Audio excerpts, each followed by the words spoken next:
Hello students, welcome to EPG Pathshala.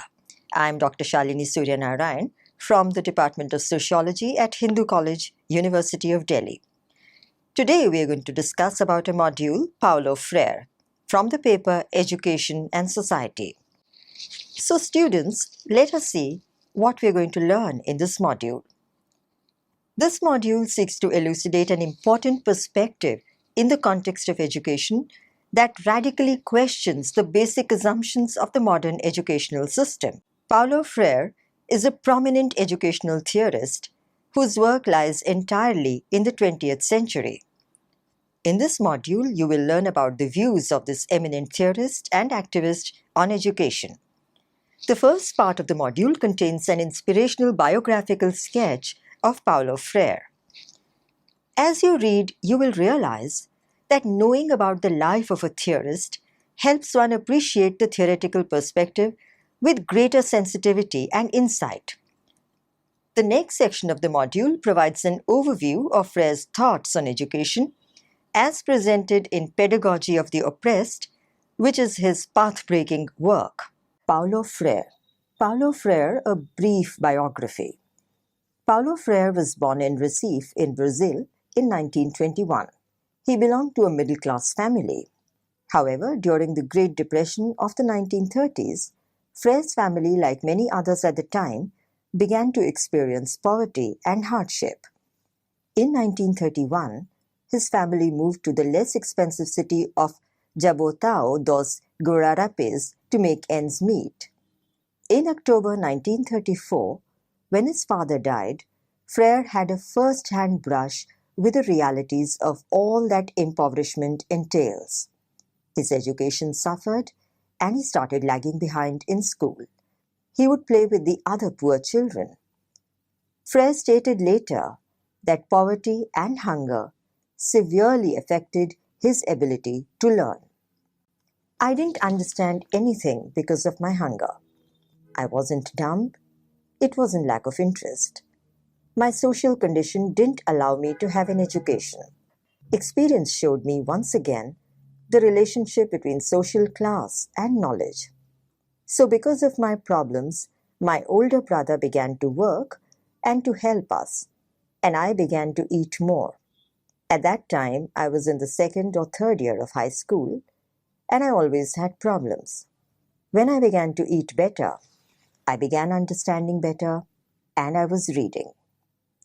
These early experiences shaped a great deal of Freire's thinking and influenced his decision to dedicate his life to improving the lives of the poor. Even while still in high school, the prodigious Freire, surmounting all odds, started teaching grammar. At that time itself, he was intuitively drawn towards a dialogic system of education wherein one strived to understand the needs of students. After a brief stint as a lawyer, Freire ventured into a career in teaching.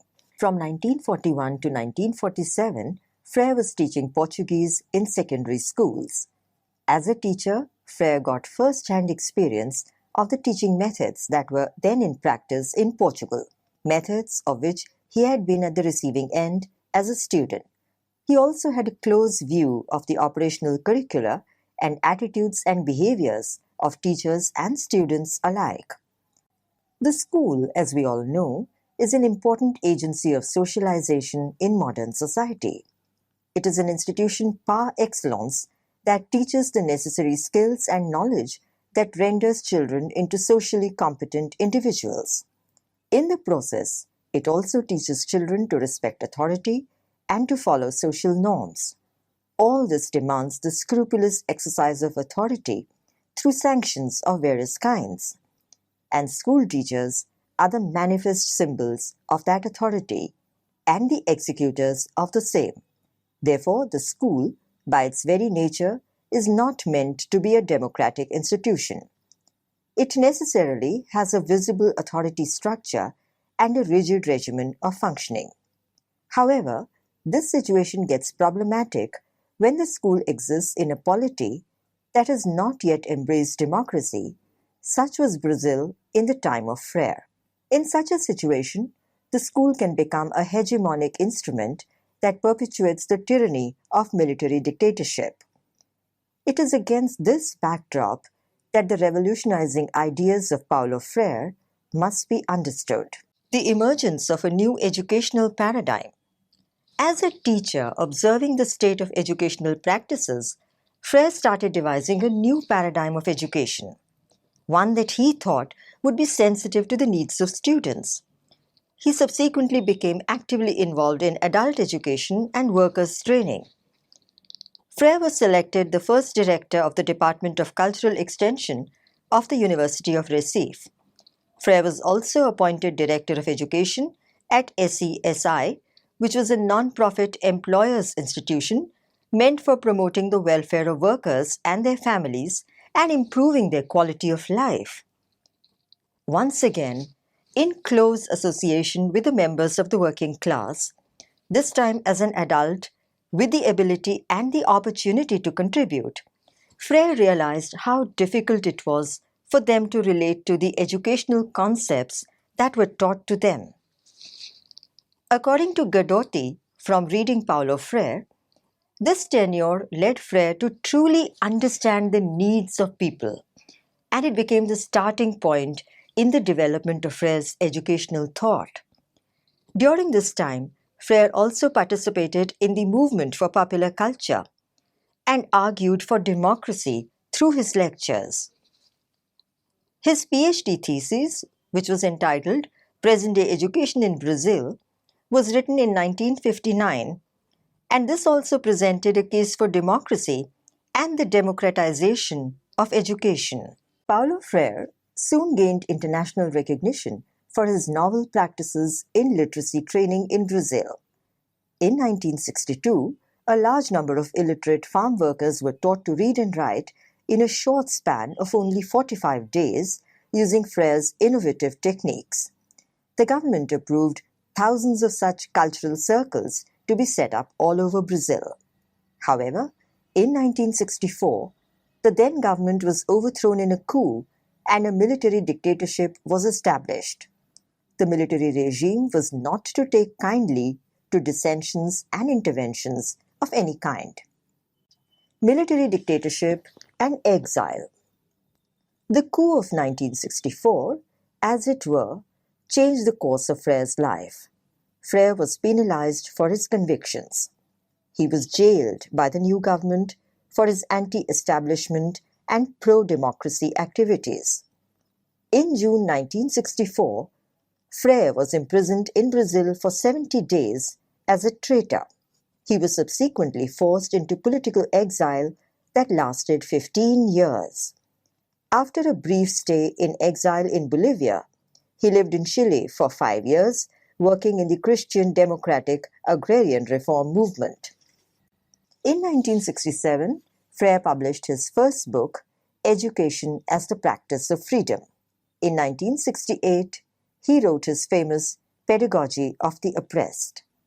These works brought Freire's scholarship to the gaze of the international academia.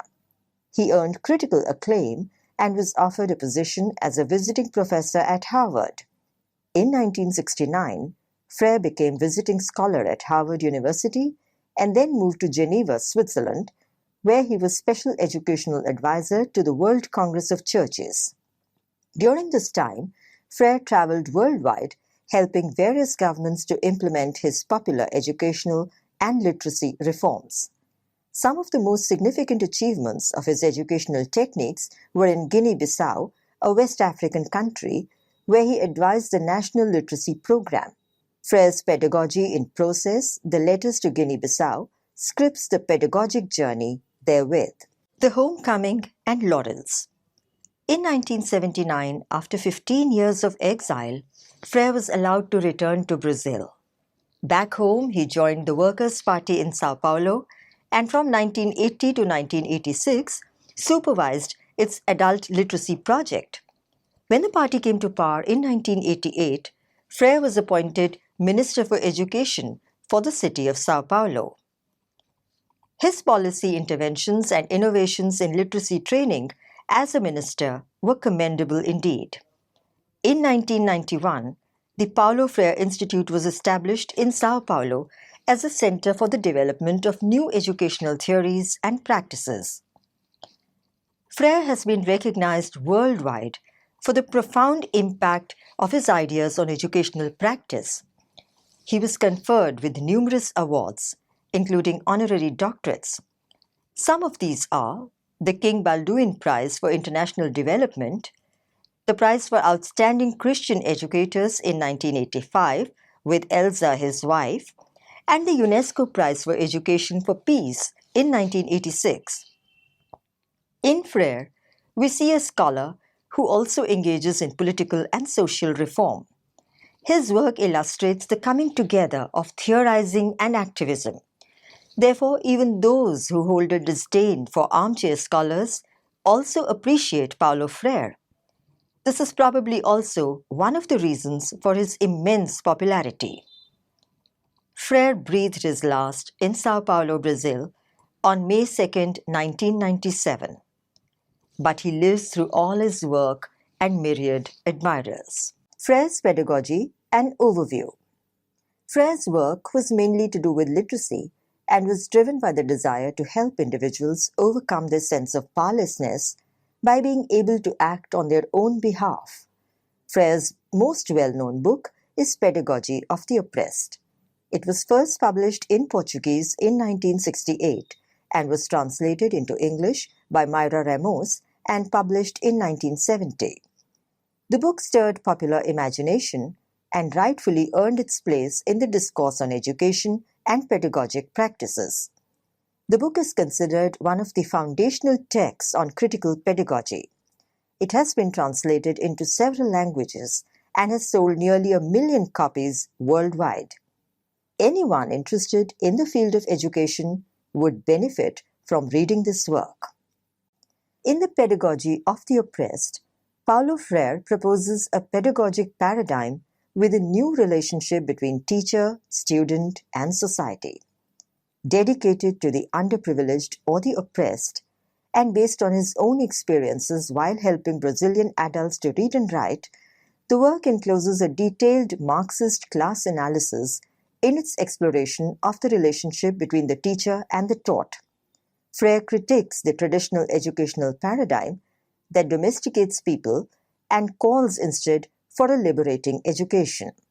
Education for domestication tames and conditions people into resigning to their lot in life. Libertarian education, on the other hand, gives people self-confidence and a sense of being able to choose their own destiny.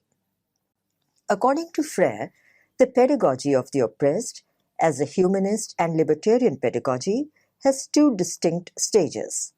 In the first stage, the oppressed unveil the world of oppression and through praxis commit themselves to its transformation.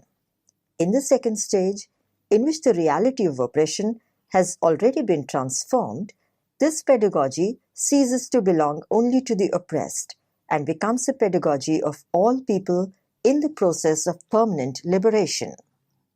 Throughout this and successive books, Freire has argued for a system of education that emphasizes learning as an act of culture and freedom. Freire's concept of literacy is not just literateness, of being able to read and write, but it is also to do with enabling a person to think for oneself. Literacy is also political literacy. It enables a person to recognize the hidden valuations in operation in any social context and to develop the strength to align with others to surmount these oppressive situations. Freire calls for conscientization to counter any oppressive state of affairs. Conscientization is a process by which the learner moves towards a critical awareness of his state of being and the dissonance between what things are and how they ought to be.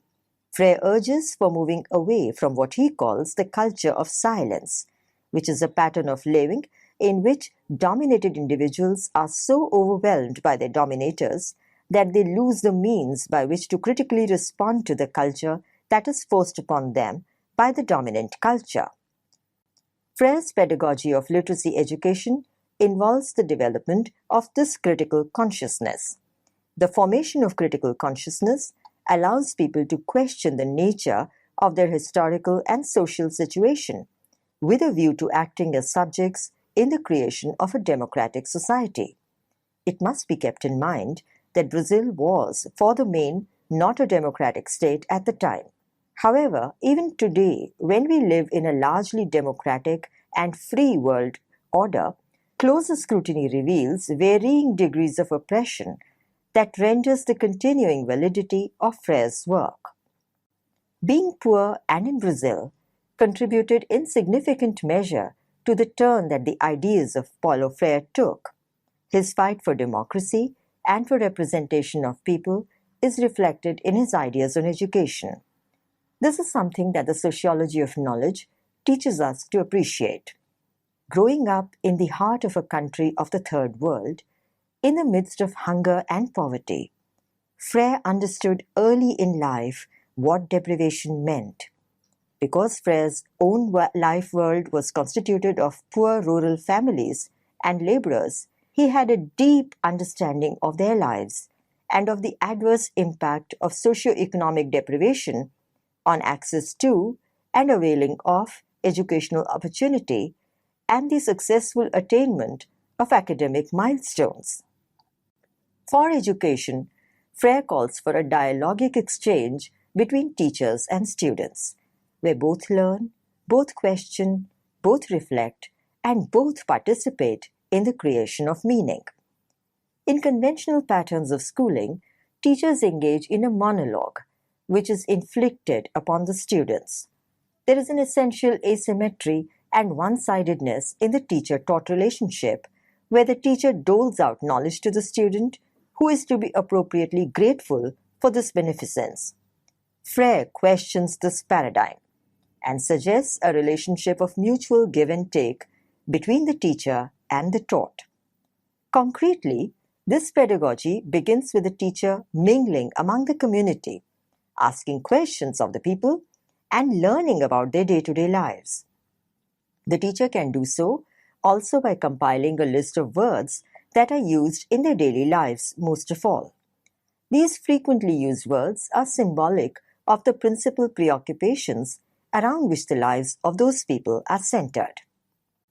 Through an understanding of these conceptions, the teacher can begin to appreciate the social reality of the people and can reformulate the classroom interaction through a set of ideas that students can actually relate to.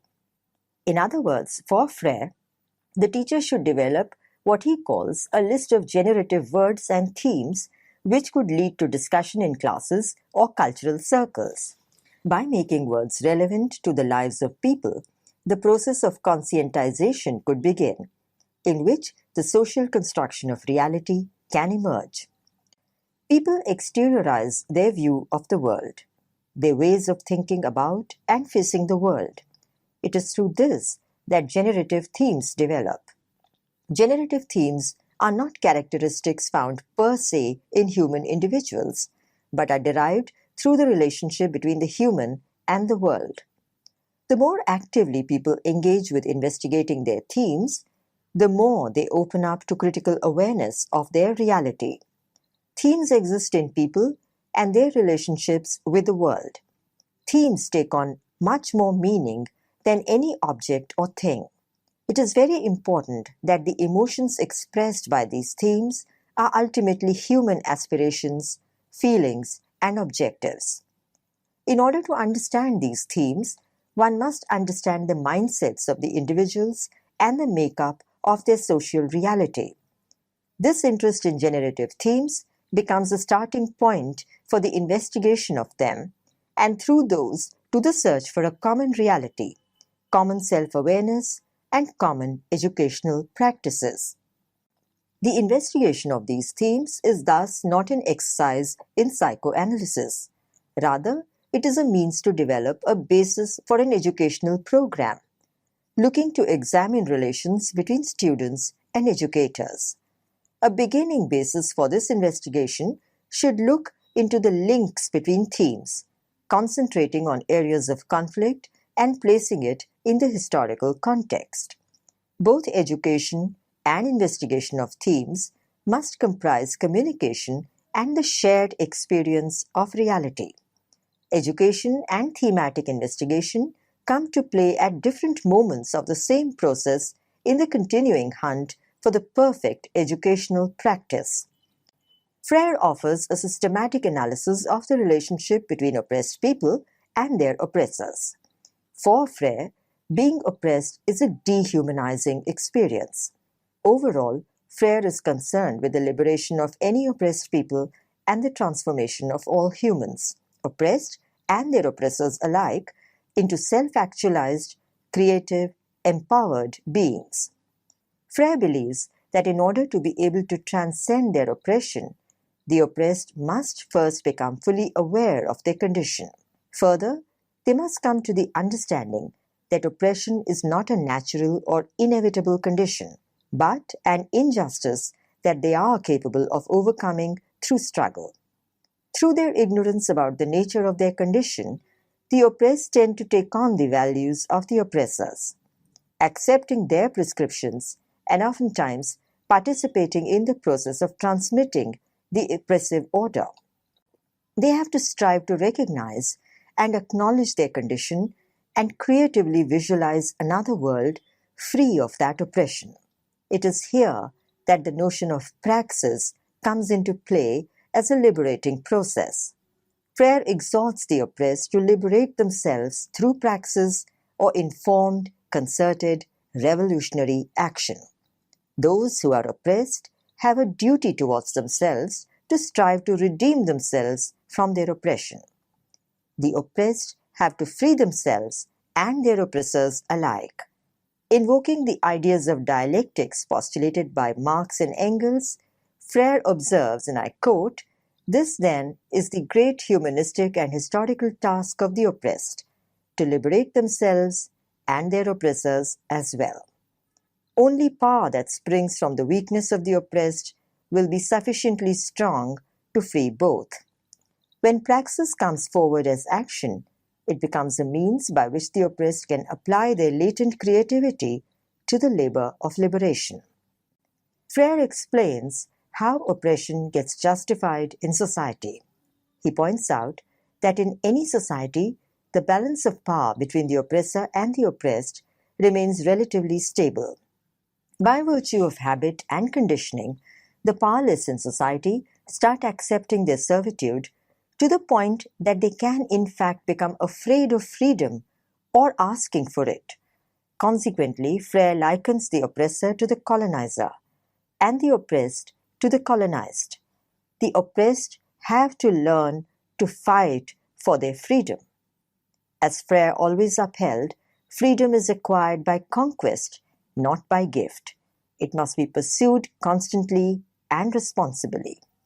Freedom is not an ideal located outside of man, nor is it an idea which becomes a myth. It is rather the indispensable condition for the quest for human completion. This oppression has to be overcome through a mutual process between the oppressor and the oppressed. As a Marxian theorist, Freire sets forth this relationship between the oppressors and the oppressed as a dialectic, exemplifying a dynamic contradiction between the two states of being that can and must be resolved through a disruptive struggle towards synthesis. According to Freire, freedom comes as a result of praxis, informed action, when a balance between theory and practice is reached. Furthermore, according to Freire, traditional pedagogy follows what he calls the banking model, a metaphor used by Freire that suggests students are considered empty bank accounts that should remain open to deposits made by the teacher. The analogy of a child's piggy bank is useful to illustrate the nature of prevalent educational practices. According to Freire, the student in the conventional model of education is treated like a piggy bank, an inert receptacle to be filled with knowledge. He coined the phrase banking education, alluding to an educational system where learners are passive recipients of knowledge that is pre-selected for them to be deposited into their minds as if the mind were to be a bank for information. Freire launches a tirade against this banking approach to education. Freire rejects the banking approach, asserting that it results in the dehumanization of both students and teachers. Further, he argues that the banking approach entrenches oppressive attitudes and social practices. Education becomes an act of depositing. The students are the depositories and the teachers are the depositors. This type of education, according to Freire, suffers from narration sickness. The banking concept of education reinforces the power of the oppressor. Oppressors consider knowledge as a gift to be bestowed by those who consider themselves knowledgeable upon those who are considered ignorant. The consequence of this is an experience of education where students are socialized to accept the passive role the teachers impose on them and thereby also their ascribed social statuses. Students are taught to adapt to the world as it is and to the fragmented view of reality deposited by the teacher, who is the de facto oppressor. According to Freire, in this manner, we prevent the rise of free-thinking individuals who would strive to enhance and surpass the aspirations of those great leaders who have fought for equality and for the end of oppression. For Freire, the student has to be accorded the status of an aware co-participant in the process of knowledge acquisition. The learner has to be treated as the co-creator of knowledge. Knowledge is to be attained through a dialogic relationship between the teacher and the taught.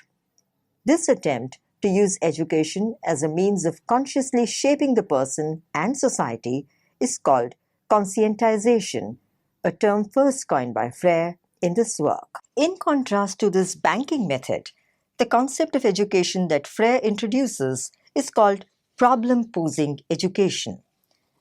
This introduces liberating education for students. I quote Freire, "Problem-posing education breaks the vertical hierarchical patterns characteristic of banking education, and the teacher and the student become jointly responsible for a process in which both can grow." This is a reciprocal approach to education. According to Freire, this authentic approach to education must allow people to be aware of their own incompleteness and strive to be more fully human in their quest for perfection.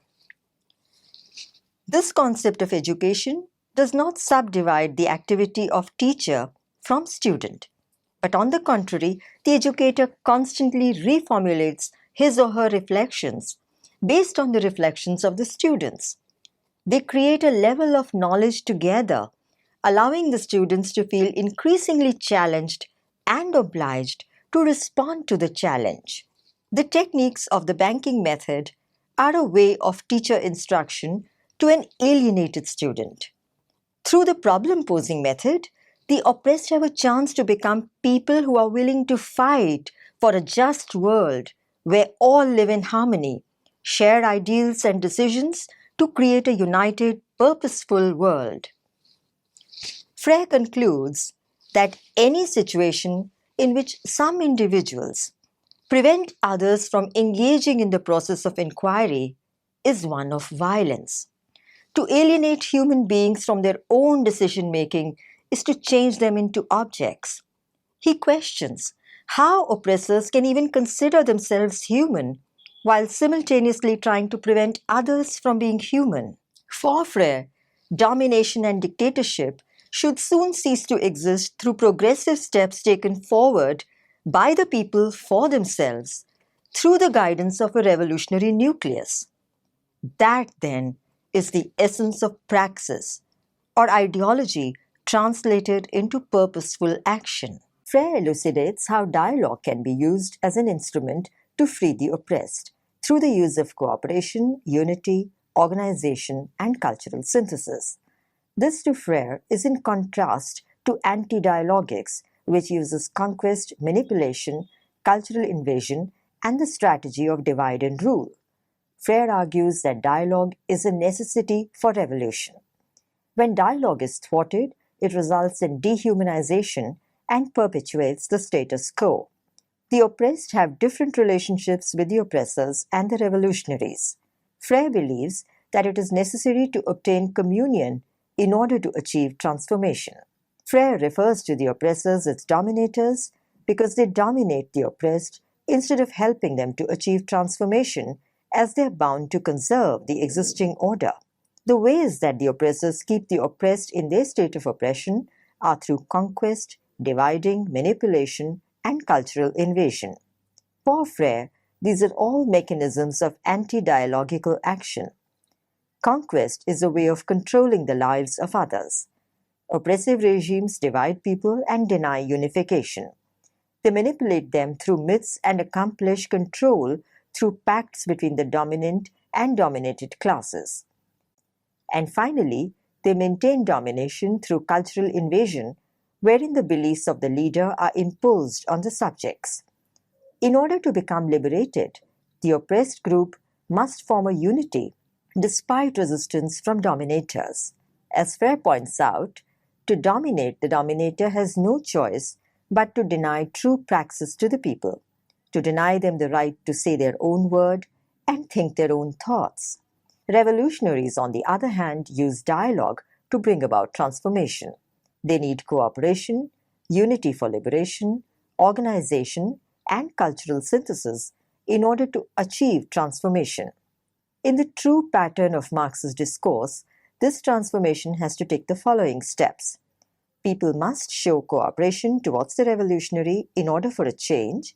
They need to unify in order to reach liberation through a communion. They must be organized and have common goals and values in sight.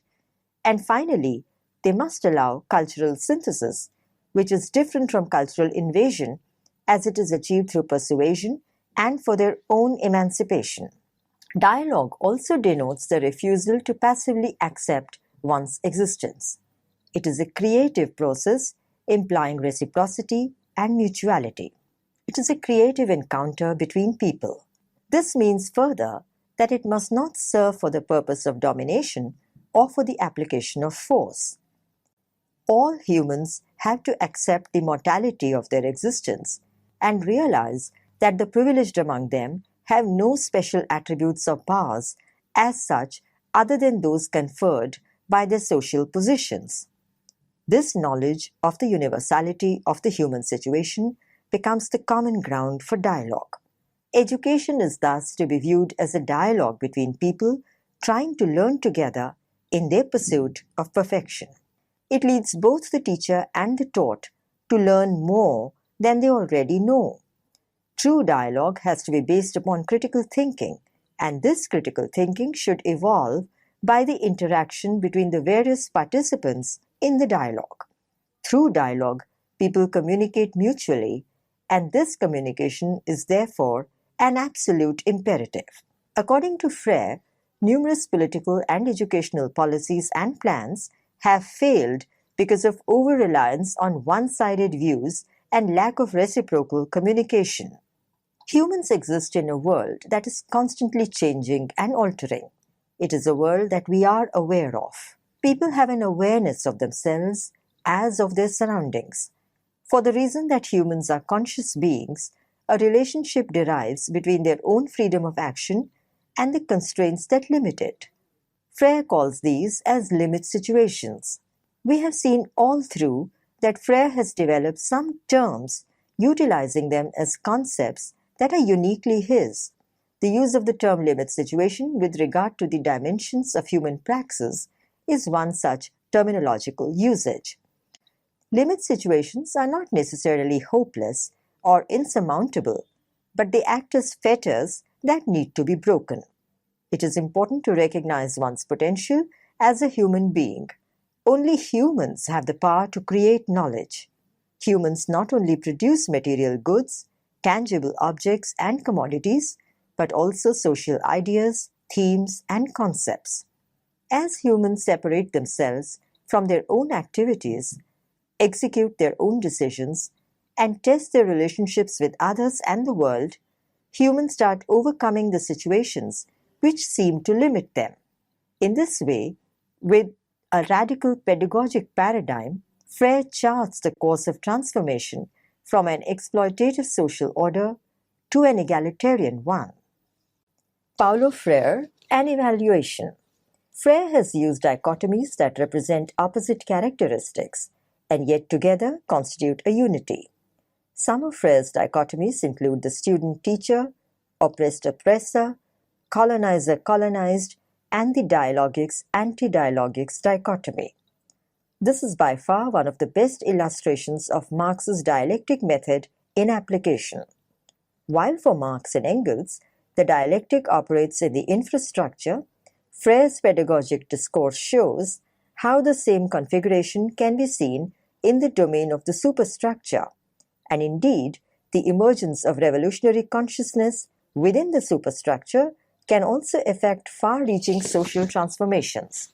The entire work is a brilliant rendering and carrying forward of the methodological teachings of Karl Marx. The notion of praxis as a dynamic workable construct has been truly energized by Freire.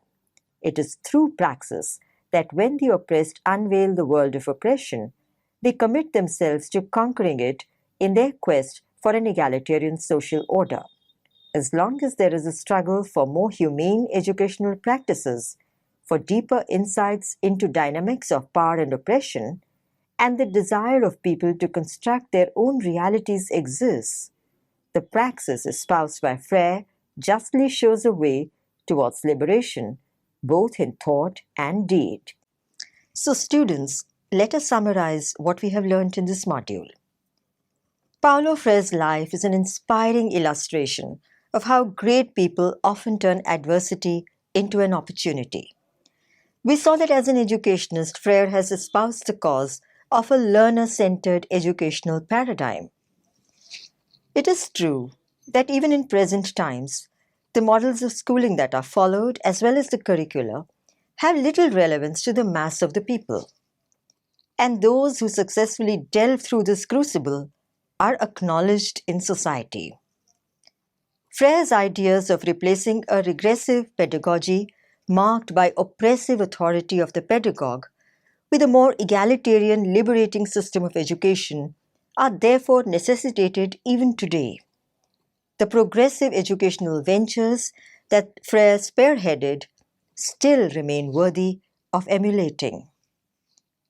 Living in a democracy as we do, if we look at Freire, momentarily setting aside his revolutionary agenda, we can appreciate the full worth of Freire's pedagogic thought. Even divested of their revolutionary underpinnings, Freire's pedagogic exercises are relevant for bringing the marginalized into the fold of the mainstream educational systems and practices. Thank you.